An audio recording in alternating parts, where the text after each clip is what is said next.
TK here, TK and Drinks, and you know what it is. It's a Wednesday night, so you know we got that inside the Mead Maker studio coming at you today, where we explore the world of mead making, get to know mead makers from around the world, and catch the buzz on some of the best meads around.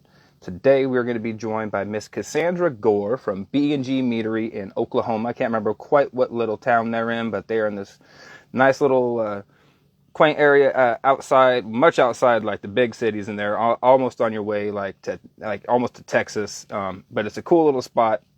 Looks like she has joined in there. We'll get her popped in real quick. I always forget to do this, so I want to make sure let everybody know what mead I'm drinking on while I'm here, because I get so many people that ask. Sometimes they'll ask, not really, but I wish people did.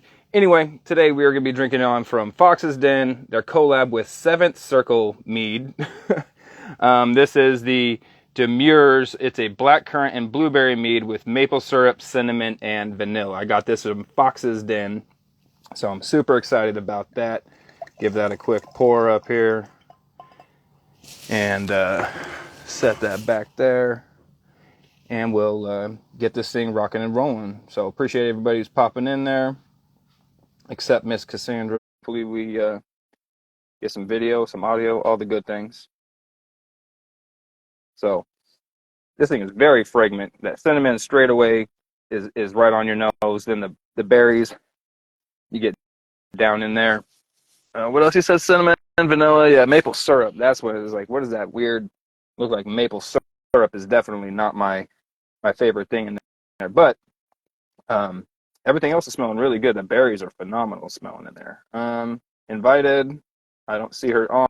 I can't hear her, so thinking that's probably not going to be working. So let's go ahead and see if I can send her a request to join. Invite. There we go. Let's try that.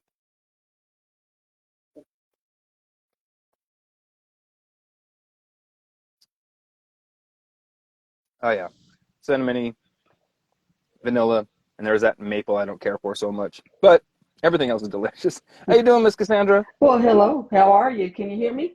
I can hear you. I can see you. I think everything is going phenomenally so far. Awesome. Cool, cool. Well, thank you for joining me tonight. Appreciate you popping in and giving me some of your time. Oh, no. Thank you for inviting me. How's it going? When you're coming back to our neck of the woods? We are actually in California right now. We're talking about leaving here probably in the next, about the next month or so. I think we're trying to get back out on the East Coast by the end of May, beginning of June. Sorry, I'll get it out eventually. But Well, I hope yeah, you so guys we're stop by. that. Fingers crossed. My Yeah. wife was so excited today when I found out. She found out that I was talking to you. She's like, I might actually pop in and say something and watch one of your videos, because I love Yeah, I Miss hope she Cassandra so does. much. Cool, cool. Yes. So, again, thank you for popping in today. Anybody who hasn't met Miss Cassandra that's a very unfortunate thing for you, because she is a phenomenal person. She runs B&G Meadery there, and I can't remember what the name of your little town is. I want to keep saying like Stonewall or something like That's that. it. Stonewall. Stonewall, Yeah. Oklahoma. And why don't you go ahead and give us a little background about yourself, about the meadery, and how you guys came to be where you are and who you are. Well, I got my license in 2017, but I was actually introduced to the art of mead making by my brother-in-law. He's been making mead for our family for years. Oh, wow. And then I just started playing with it and enjoyed it so much, I finally decided what I wanted to do when I grow up and make mead. Hey, hey, at least you got there. Most people never even decide what they want to Yeah. be when they grow up. Yeah, it took me a while. Uh, so the brother-in-law. He's the one who gets everybody hooked on the mead making, huh? Yes, yes. Yeah, he's been doing it for a long time. But well, now I guess he retired making mead. He might make some every now and then, but he pretty Mhm. much just joined B&G. Yeah. Hey, hey, there's nothing wrong with enjoying well, that's technically like enjoying the fruits of your labor. You teach somebody else to do it so they can make mead for Yeah. you. You just sit back and like, yes, this went Yeah. very well. I know. And see, he was a firefighter at the time, but now he's retired and it's like he's like, okay, yeah, yeah, you did okay, you did all right on that one. So Yeah. I get to be critiqued all the time. So so 2017, you get started doing it, and how long ago have you guys? How long ago did you open? How long have you been in business there? So we opened our doors in September of 2017, but at the time we my husband converted the garage into a little tasting room. So Oh, in okay. yeah, in the location that we're in now, we've been here for about four years now. But then I started with the Ooh. little, the 5 gallon fermentation tank and the carboy. I got my husband to buy me a little starter kit, and I just enjoyed doing it. It's fun. So What what would you start off making? Did you start off like most people and go for the gusto, so to speak, and start with a big heavy like berry mellow? Or did you start with the traditional? no, I started with a mellow mel. Berry Tipsy was my very first one, and it's a strawberry and vanilla. Yeah, that's one you still make today because you have a pretty consistent and steady lineup at the meter. You have about I think it was about 14 flavors, half a dozen or more than a dozen flavors, or right around there. Yeah, well, actually, we have signature 8, and then we try to do a different flavor for the spring and summer, and then one for the fall and winter. But Gotcha. our Okay. the consistent ones are 8 flavors. I, Yeah. I don't know when I was there last time. You had me so liquored up on Mead that I couldn't quite remember seeing in double and triple vision and everything. It was Hey, we had fun. oh Yeah. we had such a fun time. I agree. I can't wait to get back out there. So you guys live on premises there with the meadery and everything, right? Yes. Our dream is to create a destination, someplace where, because we are in rural Oklahoma, and when people travel and they come from a distance, but I want to create a Yeah. place to where they can come spend the day and maybe even have a cabin or two for them to rent and just eat, chillax, and taste some mead. Yeah. Yes, that would be awesome. I know we were talking about that when I was visiting. Are you guys any steps closer to that happening? No, heck no. I No. wish. Yeah. See, what like I said though, when you're balling on a budget, it's one little thing at a time. It's like, but hopefully Oh, soon. oh yeah. Yeah. But I mean, the cool thing is that you guys have the property and the room to do something like that. You can grow this thing as big as, or as much as it needs to when you guys, are ready to take that step. And I know there's a wedding venue that's right down the road. Did you ever go over and talk to those guys about getting some of your liquor on in their shelves and stuff? Because I think that would be a No, great representation for you. no, I haven't, but I've had a lot of people approach us about doing a wedding venue here. So I was thinking, as soon as we get the first cabin in, of course, that's going to be the honeymoon suite. Then we can also offer the wedding venue as well. There you go. Um, well, one of the reasons I also wanted to talk to you is because I've seen recently you had some kind of big things happen. You guys had a write up in the local paper. Is that correct? Yes, and I'm super excited and surprised. I don't know. It's heartwarming for me for all the local support that we're getting, because a lot of people didn't even know we were here. But then after the write up in the paper, the traffic is picking up, and we get repeat customers. Our local people come all the time, and I think that's super cool. That's Yeah. to You, have their support. Yeah. yeah. I mean, because what was your? I mean, is your core business has to be? I would think locals and people, in the area. I wouldn't think that it would be travelers or online sales. I mean, nobody's online sales are their dominant. I don't think.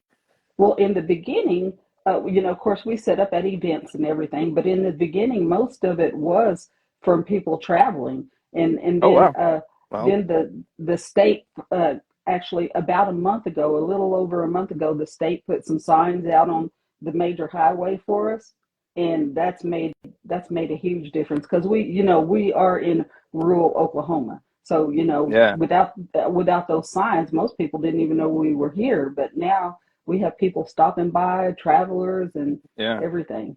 Yeah. Hmm. Yeah, because when I was in the area, I saw you out specific. We saw it somewhere in that area specifically to come see you. And when we were there, we had talked about, or you had mentioned wanting to get a sign out there, and there was a whole thing with, a thing with the state apparently and whatnot. And you finally got that done. You said about a month ago, and it's really increasing Yes. traffic there. That's awesome. Yeah, it's improved it to tenfold, I would say. It's made Wow. a huge difference, and It, I can't believe it. are, is it like, is it tasting room traffic? Is it bottles to go traffic? Is it both? Both, both. It's typically when they come, they'll do a little tasting and Yeah. everything, and then but then they come back and they know what they want, so they just grab a bottle and head out. Oh yeah, I know how that goes. I had one of your little Yeah. tastings. It's here, try all my delicious meat and buy a bottle or five on your way out.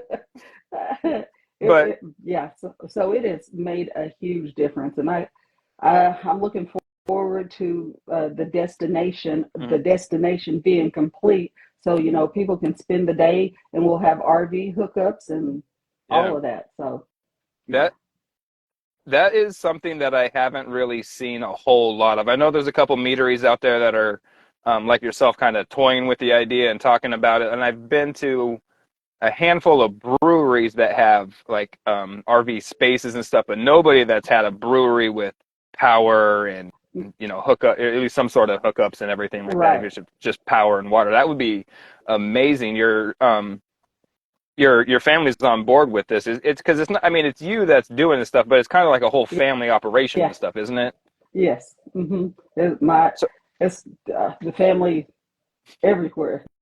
Everybody is pretty much on board right now. My son kind of he helps with the production. yeah, The girls, they help with events and sales and distribution and everything, and my yeah. husband, he just does whatever we need him to do. So yeah, Build something or do some. yeah, Does he do any construction work? Does he help in the meadery? I mean, like what's his array of skills there? mostly he is my handy mandy. He's the one that, Gotcha.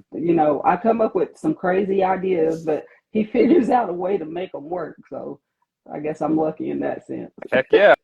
That's hey, the fact that you got anybody to do that for you, I think is awesome. I know what it's like to to have those crazy ideas and not be able to bring them Yeah, to fruition because yeah, you don't have the skill to do it. So somebody that's where my wife falls in. She's like always got these ideas about I want to build this piece of furniture or I want to do this. I'm like I don't know how to do it. She's like no, I said I want to build it. I'm like oh okay. I step away and next thing I know this thing that I thought was going to be this huge thing she got it done and slapped together. It's like man that. You made that look easy and give me boost my confidence, yeah, gassing me up watching you work. yeah, I know. And then all of a sudden it was like, well, okay, since you know how to do that, let's do this and do that. But yeah, Yep. 100%. Um, so you were mentioning you're getting a lot of new traffic into the meter. You got the sign out on the road. You got the write up in the in the paper and everything. What's the next move for B&G Meadery? What are you trying to? What's the next move to strike while the iron's hot, so to speak? well, actually, I would love to get into more liquor stores, Mm. but what our primary focus now is because in Oklahoma there's quite a few casinos, Yes. so and that's what we're looking forward to next is trying to get into some of our local casinos. Oh, that'd be very cool. Do you have? Are you working with a distributor who's got something lined up for that, or are you doing all that Uh, yourself, so to speak? yeah, we self distribute right now. So, and that's my oldest daughter. She's in charge of all Oh, of that okay. part. So, yeah, yeah, yeah. Gotcha. That's awesome. So you try to get into some of the casinos. I wonder, with all this new traffic and everything, do you have the capacity to ramp up and keep up with the increase in traffic and to be able to take on an account like that? I mean, because I would imagine that they're gonna want some, at least consistent quantities, maybe not large quantities, but consistent, I would think. Yes. Well, we have had to ramp it up quite a bit. But I think that we got enough storage now because Hmm. after ramping up production and stuff. And honestly, I couldn't have done that without the kids because woo wee, that stuff gets heavy, and I'm getting old. Yes, it definitely does get heavy and quick. So it's glad to have many hands to make light work, so to speak. Yeah, Um, yeah. when I was there, you let me check out your brewing space. You guys had it was a fairly, I'm gonna say cozy brewing space, but you had a room to expand a little bit. Have you kind of Hmm. grown to the maximum capacity in that space now? Yes, yes. And now, in in our endeavors to create a destination, I definitely am looking into a bigger production area Oh, and okay. storage space. That's high on the priority list.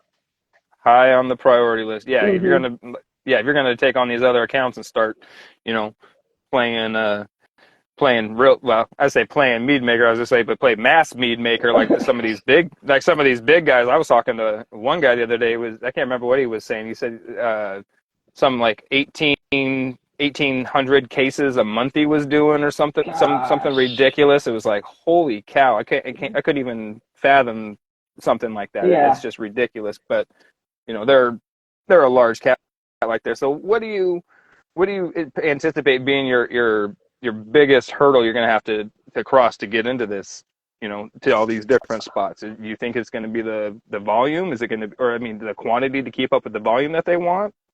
Well, actually, what we'll do is just start off with one small location, and then Oh, get our head wrapped around that and make sure that's working like a well-oiled machine, and then we'll move on to the next, and then to the next. But we kind of got to take it a step at a time because we are a smaller meadery. you know, I don't like these like logical and practical plans. I like just throw caution to the wind and just just be Yeah. crazy with it. Get everybody all the flavors, go to all the casinos and get all your stuff out there, and hopefully you can get something made and just roll those dice, baby. But no, I think that's a brilliant way to do it. I mean, you're growing, you're seeing how fast you can grow. You're pushing outward, but you're not growing too fast. So if something Mhm. does go awry, you can kind of rein it back in and not let it get out of your hands. It's a something that anybody who's out there who's getting ready to start a meadery, or thinking about how they want to approach their meadery when they do open, it's something that they should consider. A lot of people do say Right. spread their wings a little bit too fast. Icarus flies too close to the sun, and that's not going Yeah. to be a good time. Yeah. I know. If my kids had it their way, shoot, we'd be all over the place already by now. But it's like, I gotta take it a little slower and make sure Well, that. Mhm. I was going to say, make sure. I'm assuming you're going to say, make sure you can, satisfy the accounts you have. Right, How right. how many accounts do you have? Well, right now we are in about 12 liquor stores, Okay, and then but then we set up at a lot of events and everything. But okay, the the biggest increase for us right now is the traffic to the tasting room.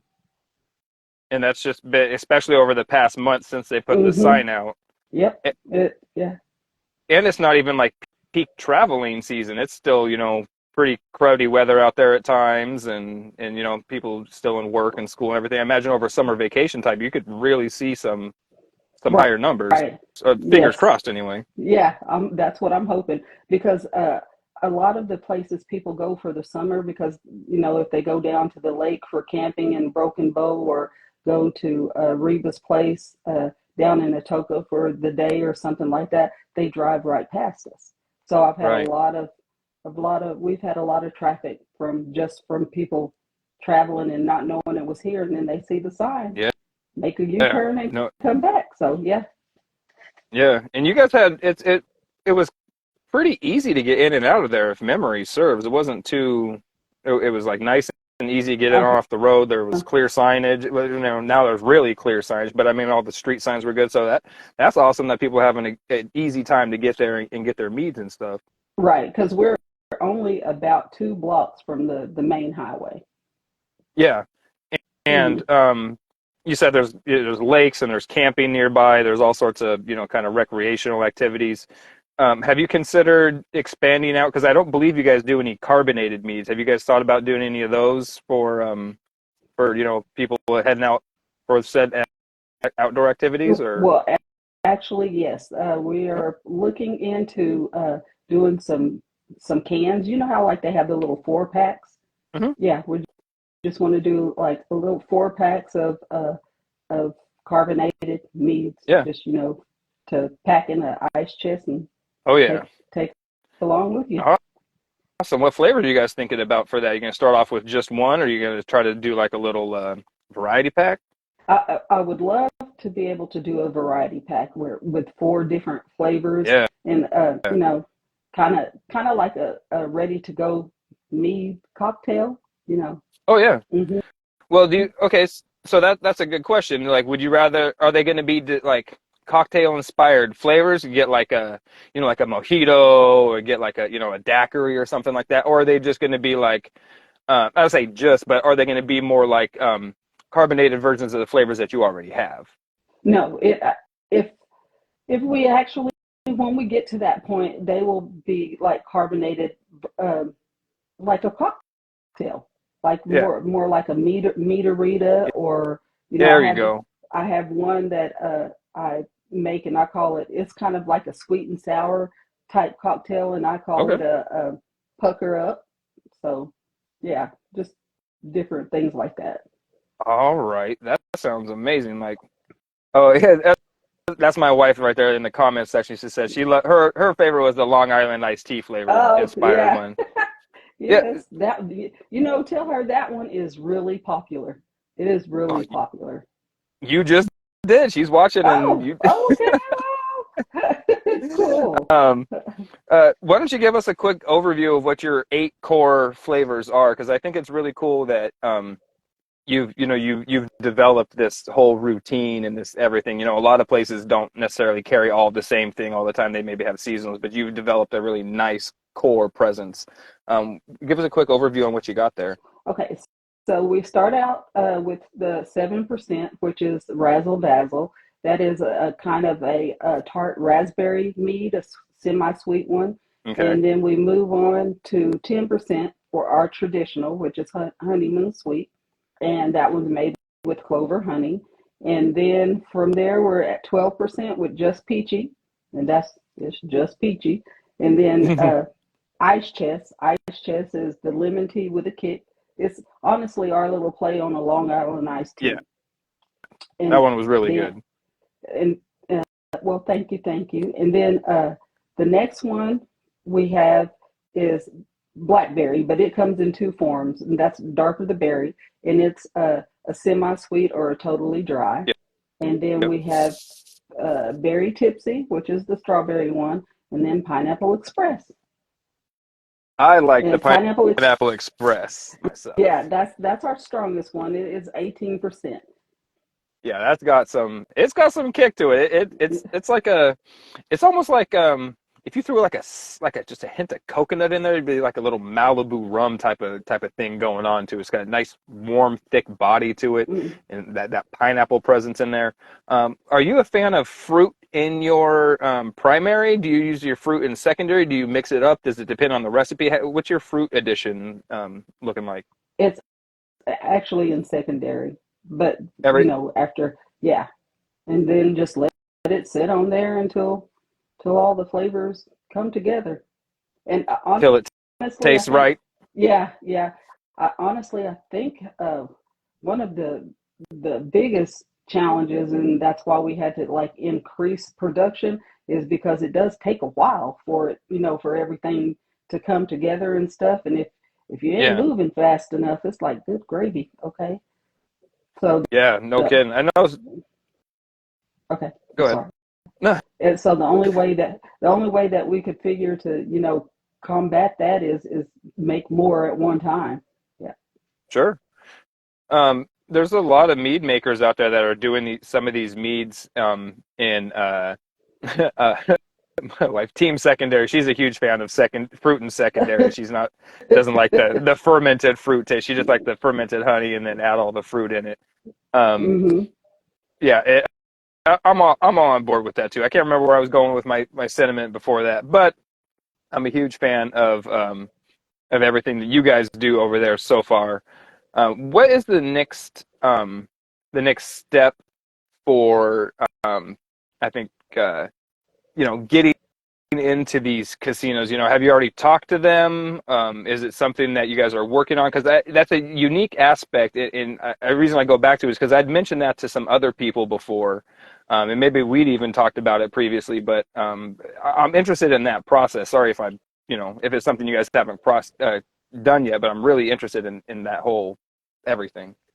Well, like I said, my daughter she's heading up that because it was her brilliant idea. So Mm, she's mm. heading up that aspect, and also it kind of helps because she works for the tribe for Oh, okay. the yeah. So and I guess she knows the people to talk to and everything. So Yeah, I'm that's not nice. for sure. I'm not really sure exactly if we're in there yet, but Oh, okay. hopefully, fingers crossed. That's what our goal is. You know what I like? You know, I like that you don't have those answers because that tells me that you have enough trust and faith in your daughter to make all those things happen, that she doesn't have to say, report back to you with this, that, and the other thing. You know that she's handling her stuff and the business is running. Mead's coming in, going out the door, you know, Yeah, coming out the tanks, going out the honey's coming in. All the things are happening, all the gears are turning. So I really think that's a neat, you know, whole thing that you guys got going on there. I like not getting those answers. Maybe I can get it from her when I get there in person. I don't know if I met any of your family when I was there. Did I meet your husband? I can't remember now. uh, I think he came through when Yeah, just for a little bit, but he didn't sit down and talk to us or anything. yeah, But honestly, it took a while for me to be able to let go, and let them really help as much as they do now. yeah, It took a minute because I was like, oh Lord, what if this? What if that? What if that? yeah, But no, I think now that because they know that I'm trying to build a legacy. I want to leave something for my kids and my grandkids yeah. to carry on. So, I think me knowing that they know that this is a part of their future, that it makes it a lot easier. And they got it and gone with it now. Shoot. And I'm like, okay. Heck, I'm here for it. I like the legacy aspect of it. I like I like your unique approach to pretty much everything that you do in mead. Like you do a lot of things that I don't see any other mead makers out there. First of all, your selection of bottle choice. Use these. They're like glass jugs. They're 750 bottles, and they're literally like little jug shapes. They have the little ring for holding on and everything. Um, and then you also do like little Christmas ornament. I think they were like, I don't know if they were the shot glass size ones that you do, Uh little huh. 50 milliliter ones, and you had those ornaments. Do you do you just think of these all up on your own? Are you following somebody out there getting these ideas? Is it a family collab? Like, because you guys do a lot of really, again, like not traditional meadery type stuff, and I'm here for it. Well, I pretty much come up with the idea myself, and then the whole family jumps in and kind of helps me out. But for the first time, I've never been to like a distillery or anything like that. So, Hmm. but there is a distillery in Shelbyville, Tennessee that I Yeah. follow. And it's crazy. They started in 2017 as well. But for my Christmas present, my husband took me there. That Mm. was an amazing, and as far as the vision for what I want B&G to look like in the future, that destination, Yeah. they got it. They're rocking with it. I thought that was pretty cool. They had all the same pieces and parts that you wanted to install over where Hmm. you got, but Yeah. it's a Hmm. distillery in Tennessee. Oh, Yeah. what Yeah. what was your favorite thing about being there? Was it the experience? Was it the you know, the houses and the cabins and stuff? Or No, it's just the experience, and oh, it's like a history lesson in itself, But the history lesson is all about Tennessee whiskey. So I want, okay, when it's all said and done, when people come to B&G Meadery, I want them to have feel like they've had a history lesson about mead, but still enjoy themselves, relax, and have just chillax and have fun. chillax and have fun. Is Yeah. there you want to just teach them about mead, or is there specific things like you said they're teaching about Tennessee whiskey? You just want is there like I guess to say Oklahoma mead type things? You want to teach them about just like your style of making mead? I really think you could expand on something like that, include other Oklahoma entities, and like really branch out and expand your network with something like that. That's such a cool concept. Right. Yeah. Well, see, and actually, most people when they come here to the tasting room, they've never tried mead before, and they've actually just really recently heard about it. And most of them come because they heard about it in a game called Skyrim. So, but just Oh just yeah. to be just to be able to teach them the history of it, and also the location where we are in Stonewall. There used to be a small community here, but like when you look at the street sign, it says Deb's Corner. Well, Deb's Okay. Corner used to actually be a small community, and there was like a school here, a little general store, and everything. And I'd like to be able to incorporate that history, and then just a little bit of history of Oklahoma. That would be cool. Man, the fact that you guys have a successful meadery that's kind of in rural Oklahoma, I think speaks volumes for your tenacity, for making it work, and the quality of your product. Because I don't think you could sell cruddy mead for since 2017, nonetheless. If out somewhere where you don't have like I can understand if you were like a big city or something, you just have that amount of traffic where you could do something. But I mean, you're out somewhere where literally it's very rural. People have to Uh-huh. travel. If you're not right there in town, you have to travel quite a ways at times to get there. So Right. I I applaud you guys for that. And it looks like you guys started recently adding like events there at the meter. You had a was there those paint and sip classes? Yes. Yes. And we're going to also start back with the food pairing. I think I told Yes. you about the very first one with the Yep. ladies that brunch, and they were all in their And the Kentucky hats. Derby hats. Yeah, that was Yes. cool. Yeah, but we want to incorporate like food pairing events, and to where we can have live music and pick the mead of the day and pair the meal with the mead, and just I'd love to be able to build a stage out back, kind of by the Yeah. pond, so we can have live music, and maybe even have a comedian come every day, because I love comedy. So Oh, we could have nice. a comedy night, or Yeah. laughing under the stars or something. Yeah. Heck yeah. So you really want this to be a whole destination thing. You want to be able Hmm. people can coming in like on their weekends just for like the comedy show. You want people to come in and stay there and park their RVs and hang out. You want Hmm. the foot traffic. You want everything all at one time. Like, do you have like, and I mean this in the best way possible. It's like you want to grandma everybody. You want everybody to come over and hang out at your place and like take to just smother everybody with love. Here's Yeah. food. Here's Yeah. comedy. You go enjoy yourself. I'm gonna go be back here and watching over everybody and Yeah. smiling and having a good time. Well, see, because remember I told you that making mead really reminds me of making jelly with my grandma, and I just Right? wanted Yes. I want the meadery to be like going down home to your grandma's, just like where you can relax and Yep. not worry and enjoy yourself, and maybe enjoy some good old down home food with some mead. Yes. Now, yeah, there's another thing. A restaurant. When do you get a restaurant going? What's the order of the things that you would want to ideally have to make this experience happen? Would it be the cabins first? Like you mentioned that the most, and then a restaurant or the stage, or like what order they happen in?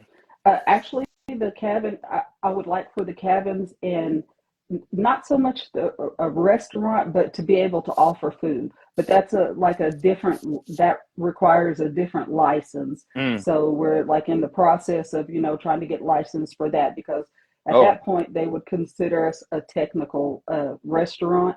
But just to be able to offer some food, maybe like pulled pork sliders, or some homemade chips or something like that you know. yeah. So But I'm sure. Go ahead.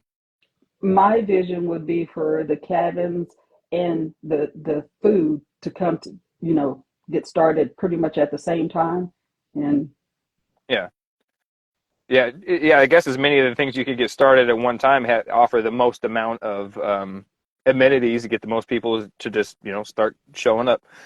Tracy Kufis says, "Hi, Cassandra." well, hello, hey, how are you? Yeah, I know. She's gonna come. Me and her are gonna do a collab one of these days. Watch. Oh, now there's a collab that I'd be down to try out. I think that could be Yeah, a pretty cool thing. Because I know I'm 99% sure when I was talking to her, she's a big fan of your pineapple mead, like I am. I think we talked about yeah, that. yeah. My I dad can't says it wait sounds for. like a yeah, Yeah, yeah. My dad says it sounds like a cool place to do in a comedy under the stars. Sounds awesome. And then, yes, you got to figure out a weekend to get up there. Yeah. Have you yeah. done any collabs with anybody else? I mean, because I know there's a couple meaderies there in Oklahoma. No, actually, uh, like when I first started, we were like the first meadery in Oklahoma, Hmm. but I I wanted to because I get a lot of advice from like Tracy and Bert, and I would Hmm. really love to be able to do a collab with Bert, and call it Oklahoma or Thunder or something, because that's who OKC Thunder. I Yeah, would, yeah, I would love to be able to do that, but sooner or later, hopefully, we'll get around to it. very cool. Yeah, I haven't done any collabs yet. I'm dying to get enough skill in there to where collabs would be a cool thing to do. Yeah, yeah. I It think it would be so cool. my my my problem with it personally is like I don't know what I bring to the table, or like like not necessarily just me, but like when you do a collab, it's always like who's going to do what and like how does it all work and everything like that. Like who does the brewing, who brings the ingredients, who does this, that, everything. I always like am so confused as like how it all works. I'm sure you got you discuss it and work it all out, but um yeah, collabs I think are one of the underutilized tools in the mead world. Mhm. Happens a lot in the beer world. So to hear that you guys are getting ready to, or potentially trying to put something like that together, that makes me excited. Yeah, and see, and I would envision us just coming together and doing it all together, everything, start to finish. It's what I would Yeah. Well, see, envision, but I don't know really. no, and see, like I like that. Like I said, I'm so far removed from that process because like it's something I want to do, but then every time I think about doing it, my wife steps in and says, "Hey, why don't you cool your jets a little bit, focus on making your mead good before you start trying to go do good meads with other people." And I always have to like, yeah, I'm only, X amount of meads into it at this point. It's still in like the low double digits. Yeah. So, So when are you um, gonna open your meadery? oh, the wife and I have been talking about that.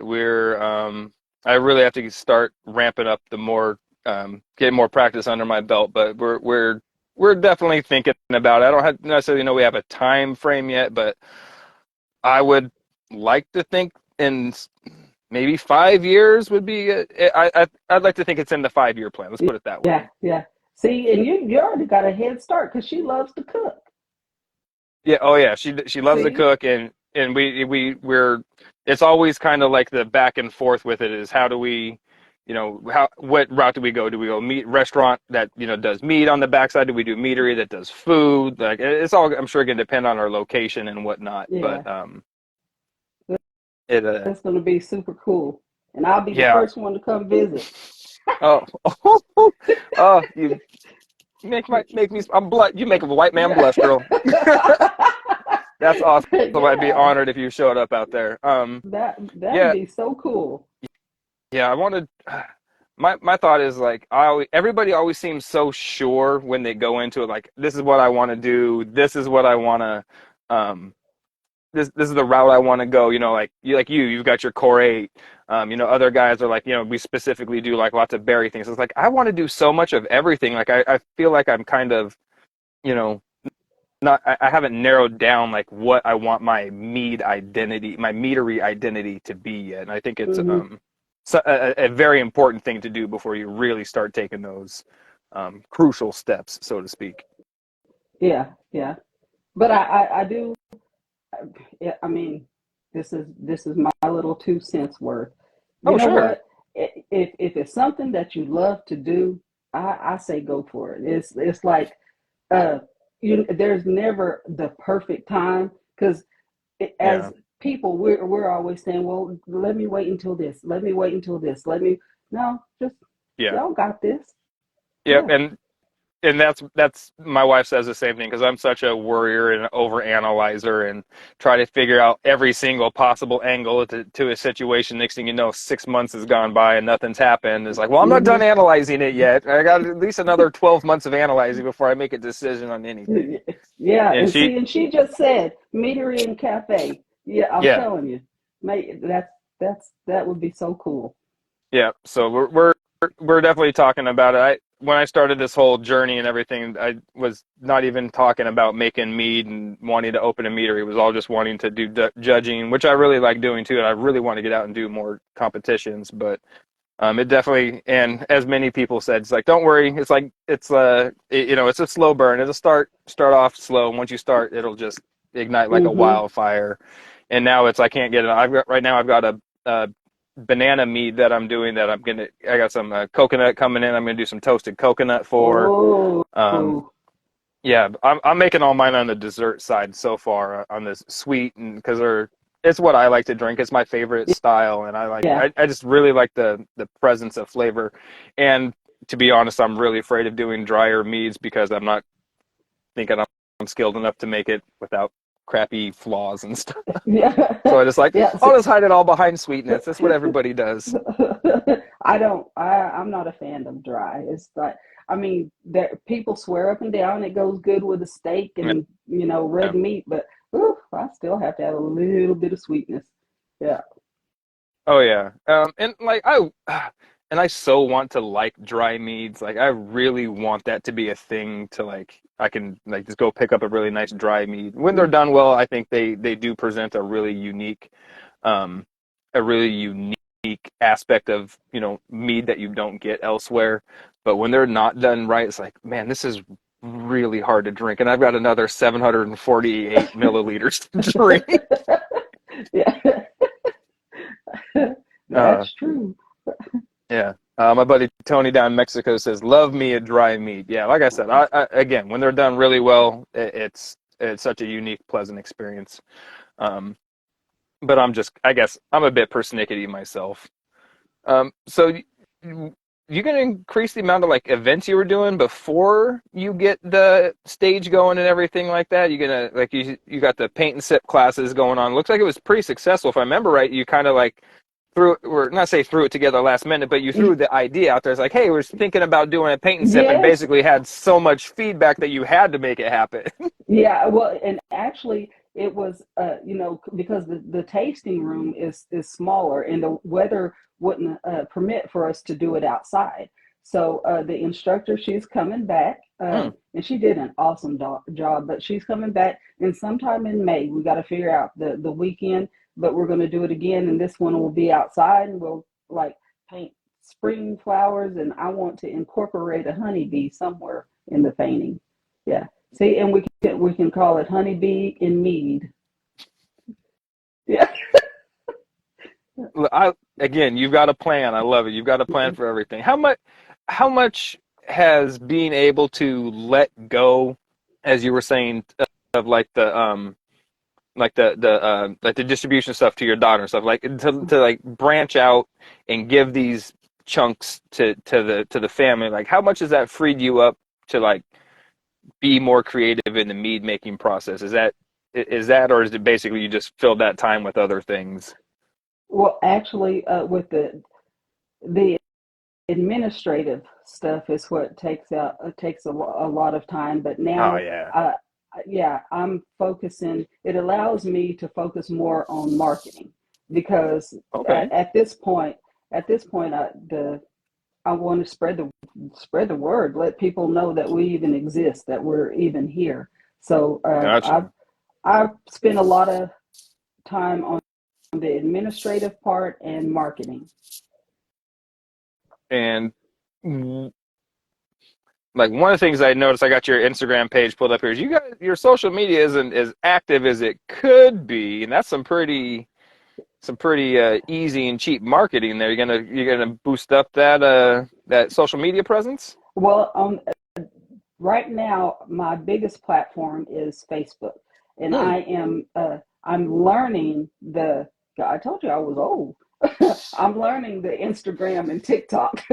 Okay, That's like, gotcha. yeah, yeah. So, but uh, the primary right now, the primary traffic as far as social media is on Facebook. But then now I'm Okay, trying to, sprinkle in the Instagram and you know how they say the Google. That's what old people say. over on the Google. Yeah, Yeah. Okay. on the Google. Yes, on the Google. Yes. Yes. All right. So okay. So yeah, you're much more active on your Facebook page. So that's my fault Hmm. because I'm not nearly as active on my Facebook as I am on my Instagram account. Yeah. But And see, okay. it was my kids were the ones that told me, okay, so mom, you got to get a little more into like the Instagram because I didn't know that that was the platform and everything, to be on. But so Yeah. I'm working on it. Yeah. Instagram and TikTok seem to be the Yep. Hmm. much more. Okay. Hey, here we go. See, look at all this stuff you got going on here. I don't even know why I did. I just assumed that your Facebook was the same as your Instagram because you can link them together, and a lot of people do that. So whatever you post on one automatically posts on the other one. Oh yeah, yeah.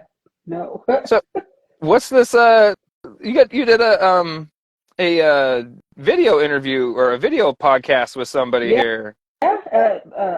After you said the local paper, then Yeah. I got contacted for a podcast in Ada, which is the nearest town. I did a podcast, and we are part of the Oklahoma Wine Trails now.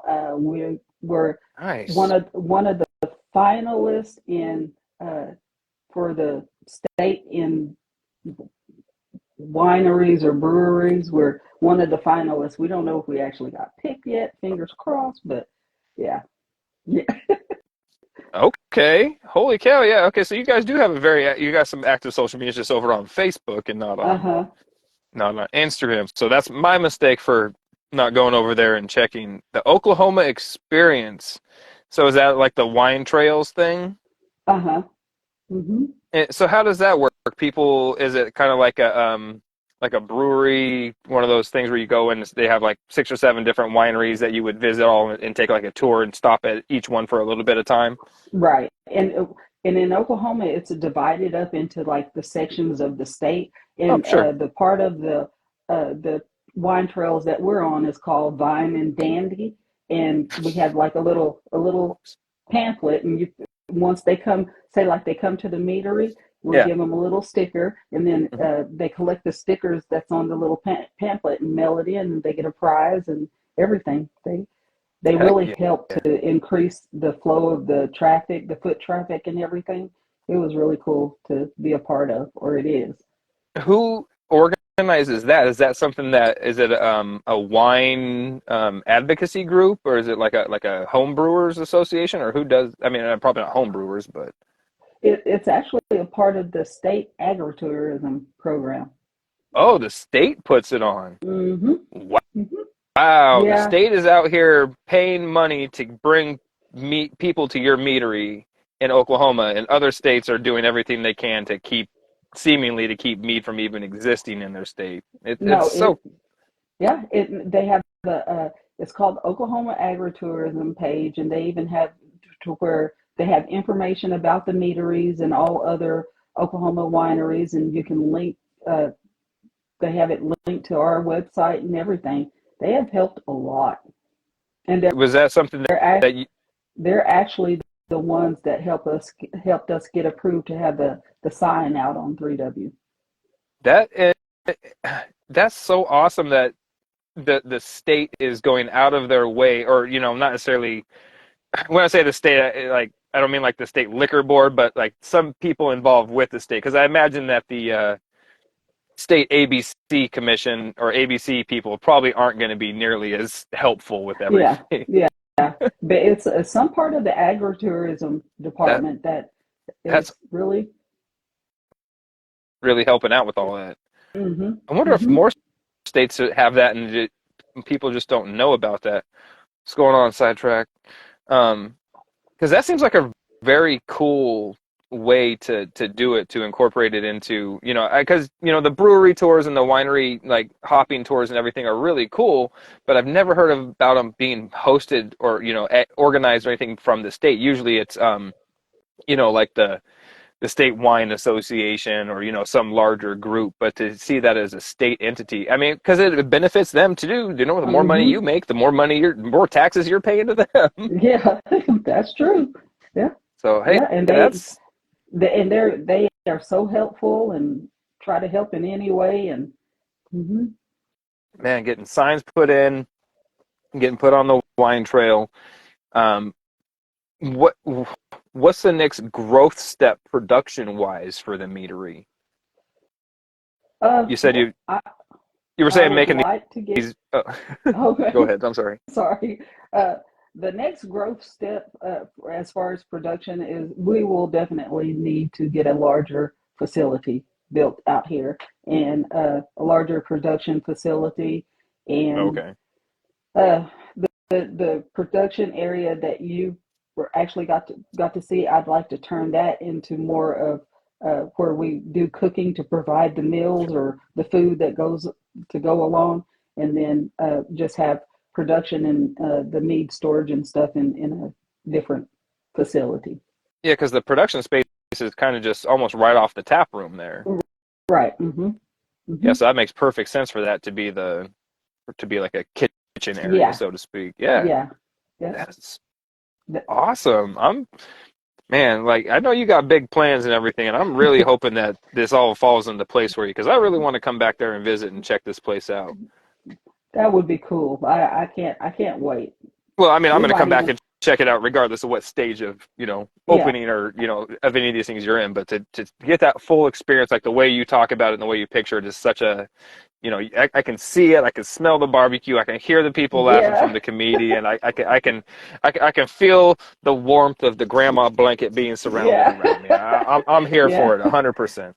Well, thank you, thank you. And seeing when we do like a big event, with the comedian or whatever, I'd like to like roast a pig and Mm. just, make it a huge. Do like a do like a whole event out of it. Make like you could even have like a B&G Mead Fest out there. You could have a Hmm. chili cook-off. You could have like you said, like a comedy weekend. You can make a whole weekend out of it. You could have like a little mead Yeah. competition. You could do a whole thing. Like Yeah. the That's a good possible idea. darn tootin' it is. It's a Yeah. phenomenal idea. I stole it from somebody else.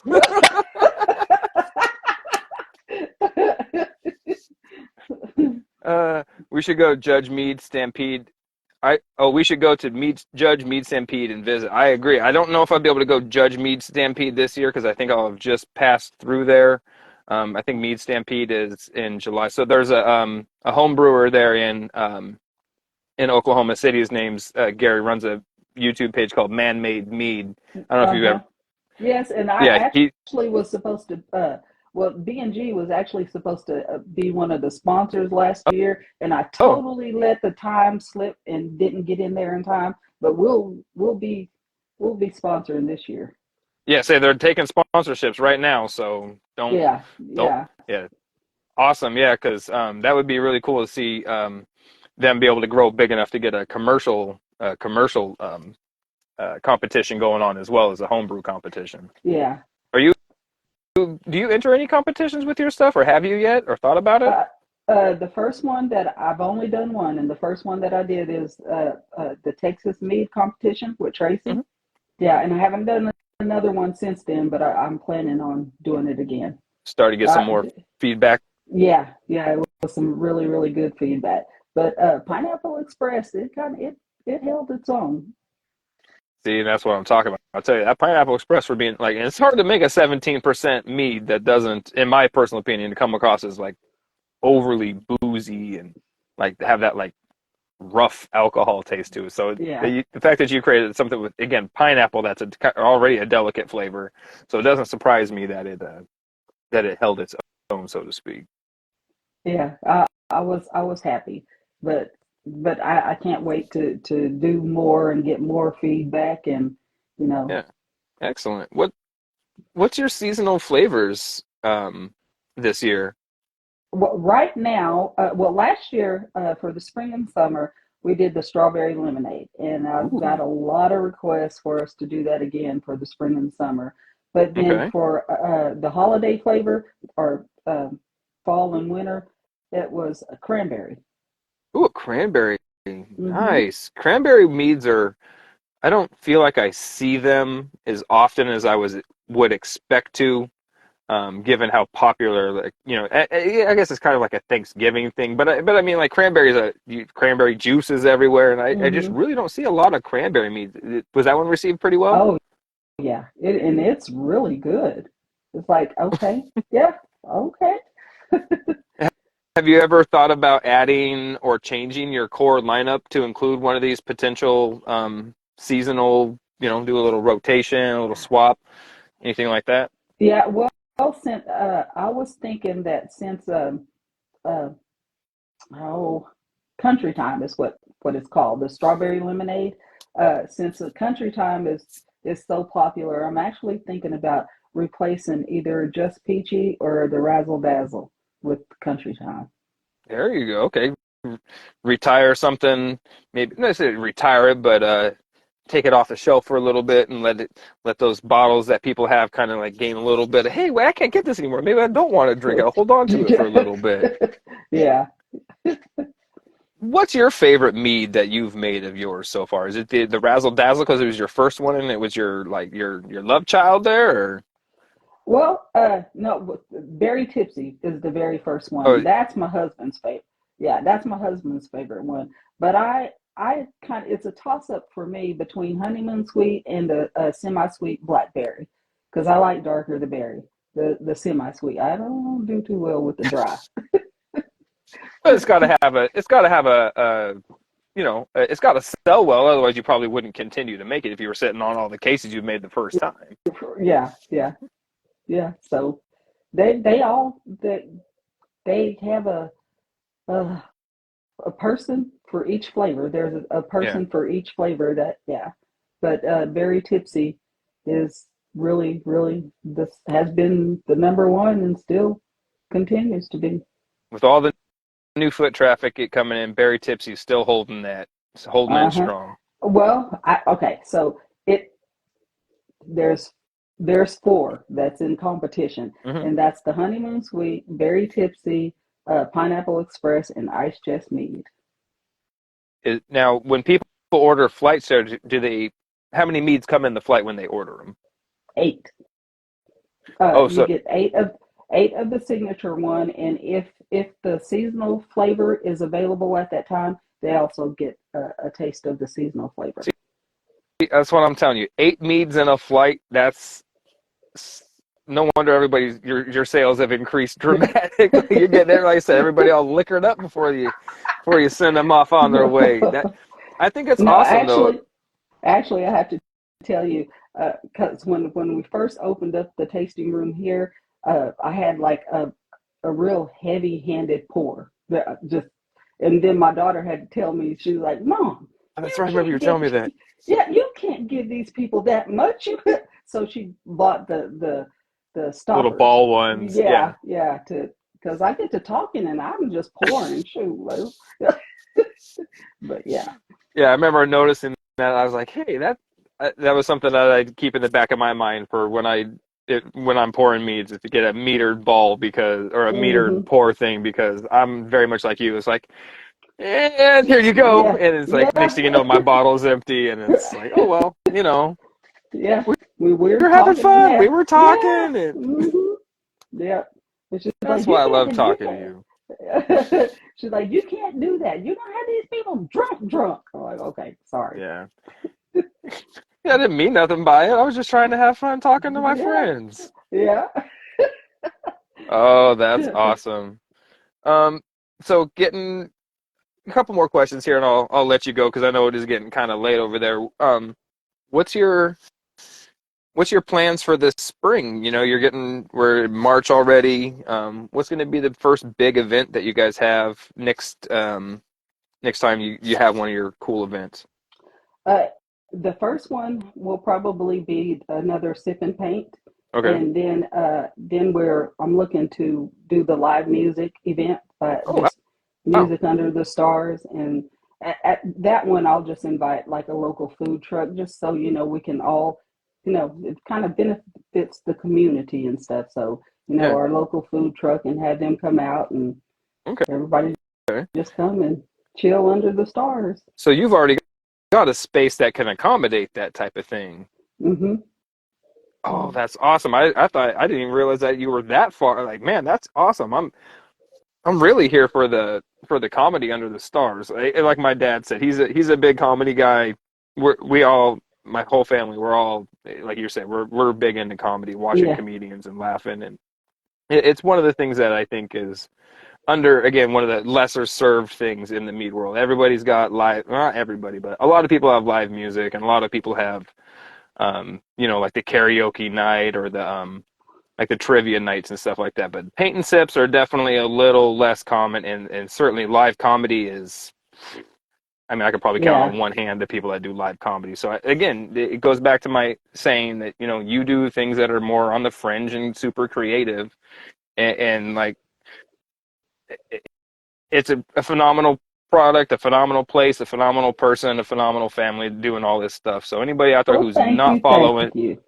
oh, you're very, very welcome. Anybody out there who's not following B&G Meadery on Instagram or Facebook or any other social media platforms, please go do as such, because these guys definitely deserve your attention.